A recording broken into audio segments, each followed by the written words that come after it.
And the title of this mini podcast is Walking, Not Talking. I was out walking one day and had lots of conversation going on inside my head. I noticed that I was paying more attention to my thinking than I was to my walk. It was then that the grasshopper popped in and said, "You're always feeling, but you're less likely to notice it if you're thinking." Our feeling apparatus goes on round the clock, nonstop for our entire lives. Thinking can be suspended when we focus on the sensations our body is feeling. Feeling sensations is being in the moment. Thinking takes us away from the moment. Getting out of our head and into our body is one of the most therapeutic things we can do for ourselves on a daily basis. Reminds me of a story. Years ago, we had a gathering at our home, and the topic of exercise came up between two of the guests. One of the men was in terrific physical shape, and the other wasn't.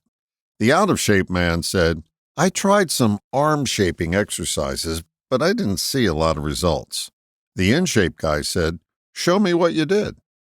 The man put two kitchen chairs about 2.5 feet apart and placed his hands on the seat portion of the chairs and began to do some dips to work his tricep muscles.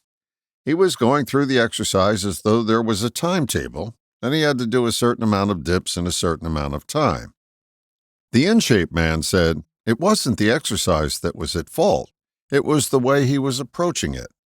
He then demonstrated how the out-of-shape man did the exercise, and then he showed him how he would do it. He did the exercise much more slowly, but he said the secret was to feel the muscles being worked. He said, "Give your attention to the muscle being worked, rather than rush through the routine without attention." There was a noticeable difference from when he just went through the moves to when he gave attention to the muscle being worked. It's safe to say he was focused on the sensations his body was feeling. Now, this isn't a treatise on exercise.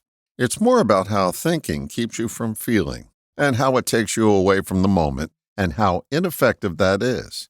The gift I got on my walk that day was this. I noticed I was in my head when I needed to be in my body. After that realization, the rest of the walk had a lot less talk.